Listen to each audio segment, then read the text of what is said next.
Breaking news. सबसे पहले headline.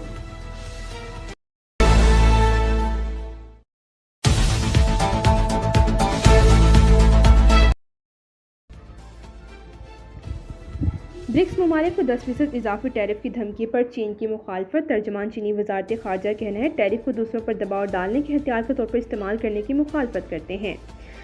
BRICS group ने दूसरे ममालिक को कमज़ोर करने के लिए कभी काम नहीं किया। ब्रिक्स इजलास में भी सदर ट्रंप का नाम लिए बगैर एक तरफा टैरिफ इकदाम पर तहफ़्फ़ुज़ात का इजहार। टैरिफ में इजाफा आलमी तजारती तंजीम की कवायद की मुनाफी है। इससे आलमी तजारत में कमी, सप्लाई चेन्स मुतासर होने का खतरा है। ब्रिक्स के ईरान पर अमरीकी और इसराइली हमलों की मजम्मत और गैर मशरूत जंग बंदी का भी मुतालबा। ब्रिक्स ममालिक में ब्राज़ील, रूस, भारत, चीन, जनूबी अफ्रीका, मिस्र, इथियोपिया, इंडोनेशिया, ईरान और मुत्तहिदा अरब अमारात शामिल हैं।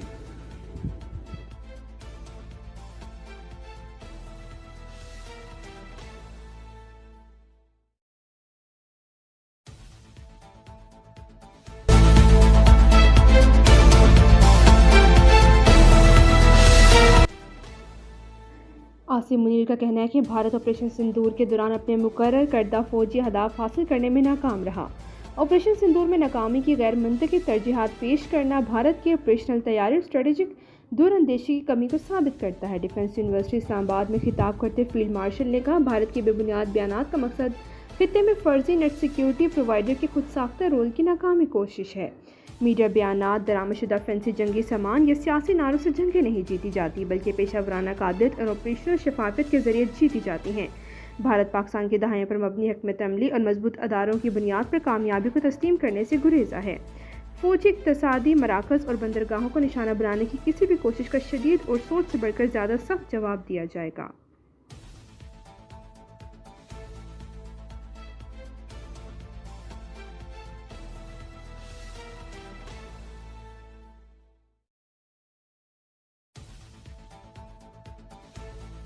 अथॉरिटी के अमला था इसमें मुलविस, जिनकी डायरेक्ट जिम्मेदारी थी, उनको वज़ीर बल्दियात साहब ने पहले ही दिन उनको मुअत्तल किया। आज चीफ मिनिस्टर साहब ने DG Sindh building control authority को भी मुअत्तल कर दिया है। होम मिनिस्टर साहब को ये ताकीद की गई है कि फौरी तौर पर FIR काटी जाए और जो भी इसमें मुलविस है, उसके खिलाफ सख्त।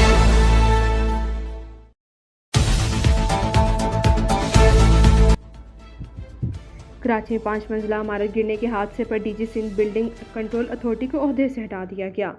गफलत साबित होने पर FIR में भी नाम डाला जाएगा। वज़ीर आला सिंध की ज़ेर सदारत इजलास के बाद सूबाई वज़रा की प्रेस कॉन्फ्रेंस। वज़ीर बल्दियात सिंध सईद गनी ने बताया कि इमारत का 2022 में सर्वे हुआ तो मौजूदा SPCA ही तैनात है, मगर अफसरान का तयन किया जा रहा है। शर्जील मेमन ने बताया कि इमारत के हादसे पर फैक्ट फाइंडिंग कमेटी की रिपोर्ट 2 दिन में आएगी। वज़ीर दाखिला ज़ियाउल नज्जार ने कहा कि मुजरिमाना गफलत करने वालों को बहुत जल्द गिरफ्तार करेंगे। सानिया बगदादी में जहां बग अफराद को फ़ी कस 10-10 लाख रुपए मुआवजा देने का ऐलान। जुमे को लियारे में इमारत गिरने से 27 अफराद जाँ भाग, 11 जख्मी हुए।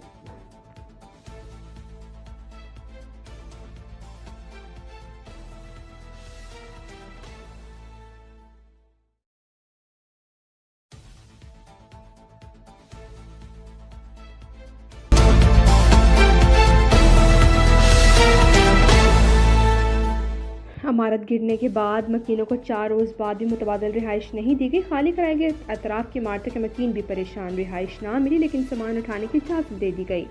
वज़ीर आला सिंध मुराद अली शाह के ज़ेर सदारत इजलास में कराची के इंतहाई खस्ता 51 इमारत गिराने का फैसला खतरनाक करार दी गई। 588 इमारतों से मुताल्लिक कोई भी फैसला 2 हफ्तों में कर लिया जाएगा। शर्जील इनाम मेमन ने कहा कि हुकूमत किसी को बेयारो मददगार नहीं छोड़ेगी। वज़ीर बल्दियात सईद गनी ने कहा कि सिंध बिल्डिंग कंट्रोल अथॉरिटी का कानून मज़ीद सख्त करने जा रहे हैं।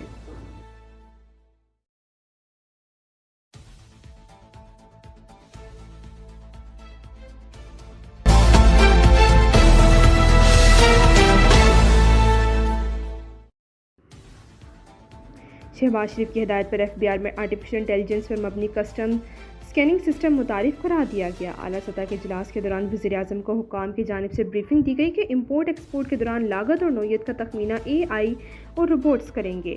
वज़ीर-ए-आज़म शहबाज शरीफ ने इजलास से खिताब में कहा कि FBR की इस्लाहात हुकूमत की अव्वलीन तरजीहात में शामिल हैं। टैक्स निज़ाम को खुदकार बनाने और शफाफियत लाने के लिए मज़ीद मौसर बना रहे हैं। इंसानी मुदाखलत कम होने से वक्त और पैसे की बचत होगी।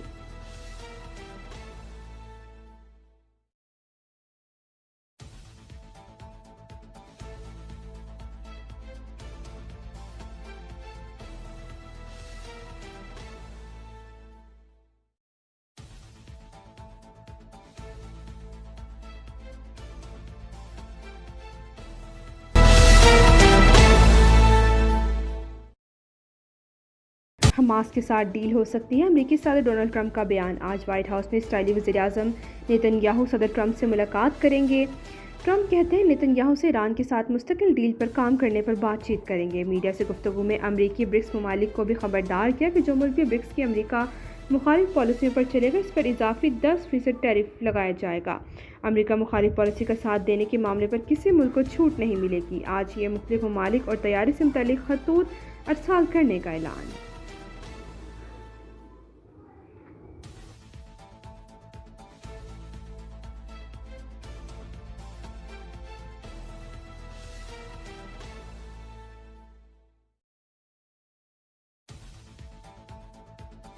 अब तक के लिए इतना ही। मज़ीद ताज़ा तरीन खबरों के लिए देखते रहिए